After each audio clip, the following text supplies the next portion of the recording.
Washington, Islamic State fighters are refusing to surrender to U.S.-backed Syrian forces, and are asking for a safe exit from their last stronghold in eastern Syria, local military officials told VOA Monday.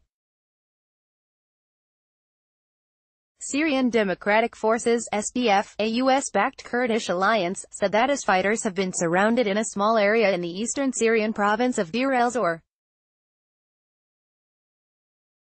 In the past several days, more than once we have offered them to surrender. But they don't want to leave like that, an SDF commander, who requested anonymity, said.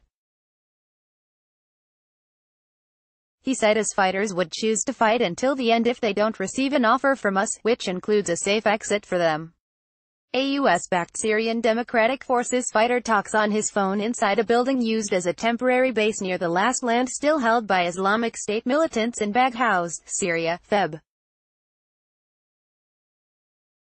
18, 2019. His fighters have reportedly asked to be evacuated to the nearby Iraqi desert. Their request has been rejected, SDF sources told VOA. More than 300 IS fighters are believed to have remained in Baghouz, the last stronghold held by IS extremists in Syria.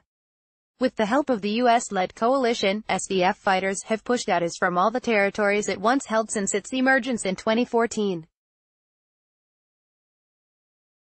The terror group now controls a few hundred square meters in Baghouz, where militants are hiding among hundreds of civilians, preventing them from leaving, Kurdish military sources said.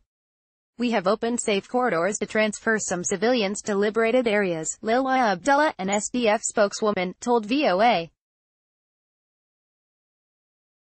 She said the goal is to evacuate the remaining civilians from Baghouz before the fighting intensifies further.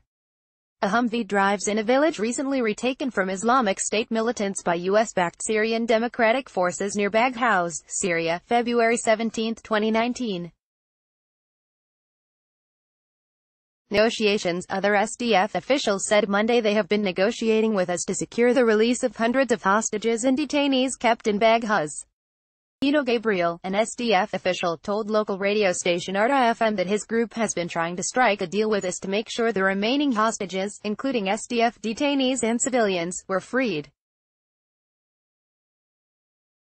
He did not say how many people are still held by us.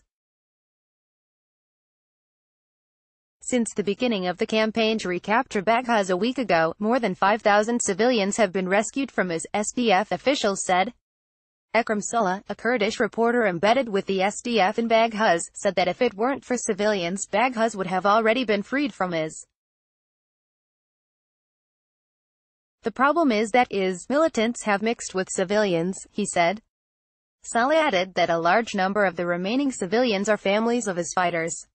U.S.-led coalition airstrikes against IS targets in Baghouz have paused in the past several days, most likely to avoid civilian casualties.